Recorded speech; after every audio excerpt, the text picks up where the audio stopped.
안녕하세요, 김현의 축구학입니다. 오늘 준비한 분석은 우리나라와 가나의 경기입니다. 다들 아시다시피 우리나라가 전반전에 2골을 먼저 실점하고 후반전에 동점을 만들었지만 또 실점하면서 아쉽게 졌던 경기였습니다.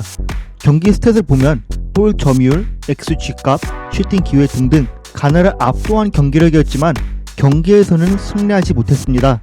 그래서 오늘 분석에서는 우리나라가 경기의 흐름 주도권을 잡을 수 있었던 이유를 세밀하게 분석하고 실점 원인도 분석하라고 합니다.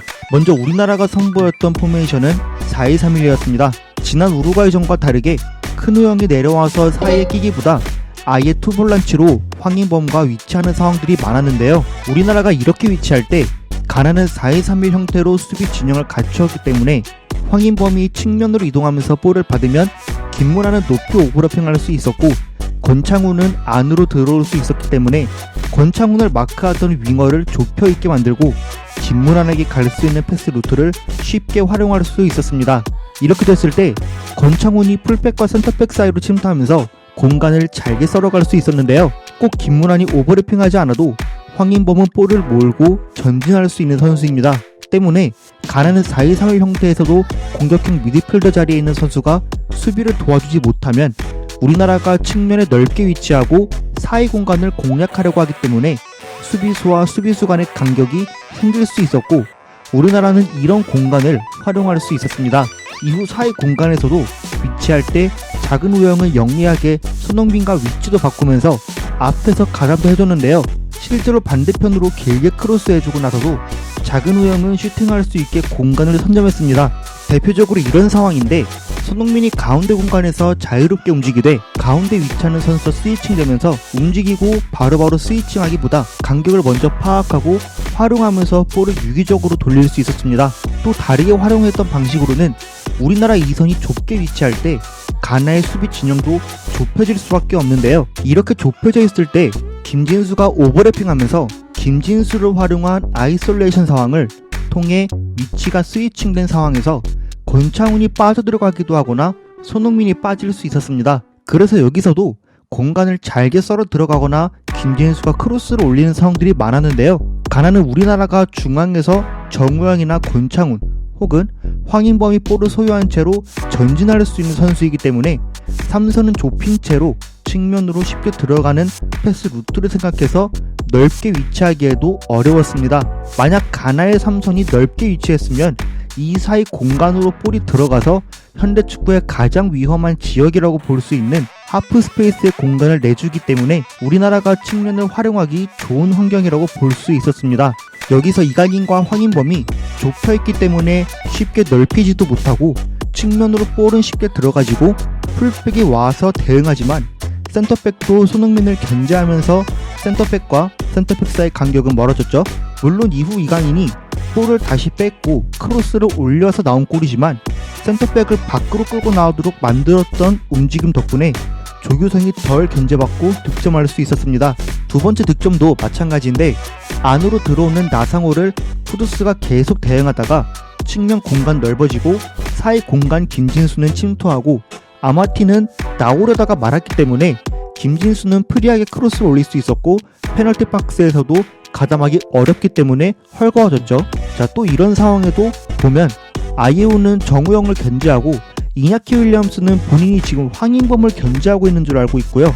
또 다른 아예우는 풀백을 견제하는 포지셔닝을 가져가지만 여기서 미드필더들도 2명씩 이미 파악한 채로 뒤에서 무르고 있기 때문에 김민재가 전진하기 너무 좋은 환경도 만들어지고 측면으로의 연결도 수적 상황을 고려했을 때 너무 좋은 환경이기 때문에 더더욱 측면을 활용하기 좋았습니다. 또 가나 선수들이 수비할 때는 두 윙어가 내려앉을 때 좁힌 채로 4-4-2가 되는데요. 이렇게 4-4-2가 될 때 윙어들이 좁혀 있다 보니 자기 앞에 전진하는 선수를 자기가 견제해야겠다는 착각을 하고 앞으로 나가면 또 측면에서 공간이 발생되기 때문에 우리는 측면을 적극적으로 활용해야만 했던 이유가 바로 이런 이유입니다. 그래서 측면에서 볼을 소유하고 상대 윙어가 2차 수비 움직임을 가져갈 때 다시 가운데 공간이 생기면 하프 스페이스 공간에서 볼을 소유해주면 풀어내기 쉬웠는데요.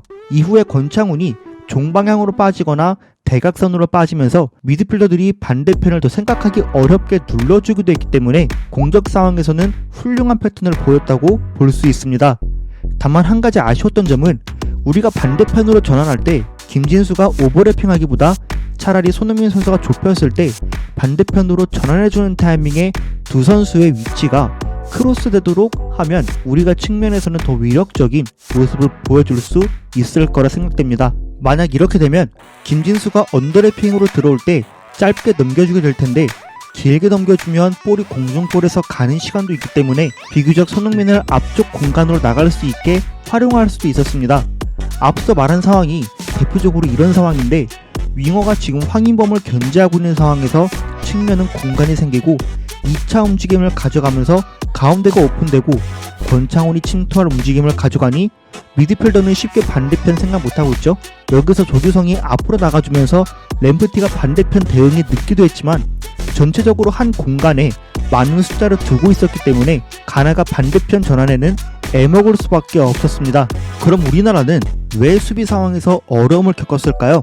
지난 우루과이전 때는 4-1-4-1 수비 형태에서 이재성이 전진하면서 황의조와 투톱을 이룰 때 한 명은 센터백을 물고 한 명은 빌드업의 코어가 되는 선수를 적극적으로 견제하면서 4-4-2가 만들어졌는데요. 이런 4-4-2 형태가 만들어지면 상대는 공략하기 굉장히 어려워집니다. 공간도 마땅히 안 보이고 수적으로도 크게 밀리지 않기 때문인데요. 반대로 이번 경기에서는 우루과이전 때와 달랐습니다. 처음부터 4-4-2로 위치해서 조규성과 작은 우영이 투톱으로 위치했는데요. 가나는 사메드가 센터백 사이 공간에 위치하고 앞에 파티가 위치하기 때문에 우리가 두 센터백을 견제하는 포지셔닝을 가져갈 게 아니라 한 명은 센터백을 물고 한 명은 파티를 물고 있어야 했습니다.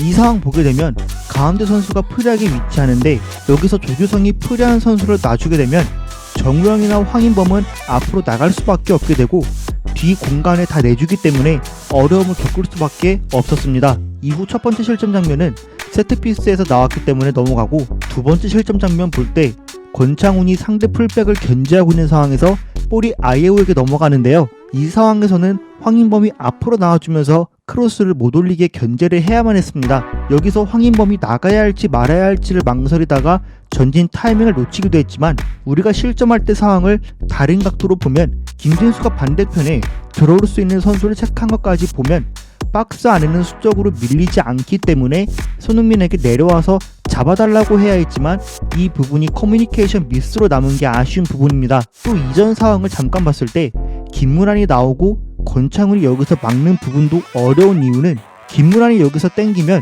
사이 공간이 더 벌어지게 되고 가나가 활용하기 굉장히 좋은 공간이 발생됩니다. 마지막 세 번째 장면은 실제로 팀에서 어떤 식으로 이야기가 되었는지는 잘 모르지만 우리가 4-1-4-1로 위치할 때 후반전에는 전방 압박 라인을 상당히 높게 가져가는데요. 그러다 보니 실점 장면의 원인이 되는 상황에서 사메드가 이번엔 앞으로 나와 있고 파티가 위치할 때 황인범이 이미 사메드에게 유인되어 나가고 이가인과 나상호는 이 사이에 공간이 발생되었기 때문에 실점의 원인이 되었습니다. 앞서 말한 대로 4-1-4-1 형태에서 우리나라는 이럴 때 정우영이 나가주면서 공간을 채워주는 약속된 플레이가 있었지만 선수들이 교체되면서인지 이 약속이 잘 이루어지지 못하기도 했습니다. 결국 가나의 세트피스에 분위기를 내주고 우리 선수들이 냉정하게 경기를 관여하지 못했기 때문에 아쉬운 패배가 나왔지만 그래도 4년 동안 준비한 전술과 먼저 2실점 했음에도 따라가는 저력은 굉장히 인상 깊었습니다. 그리고 정말 쉽지 않은 상황에서도 좋은 경기력을 보여준 선수들에게 비난보다는 따뜻한 격려가 필요한 상황이지 않을까 싶습니다. 오늘 제가 준비한 분석은 여기까지입니다. 재밌고 유익하게 보셨다면 구독과 좋아요 부탁드리고 여러분들의 의견도 댓글로 남겨주세요. 감사합니다.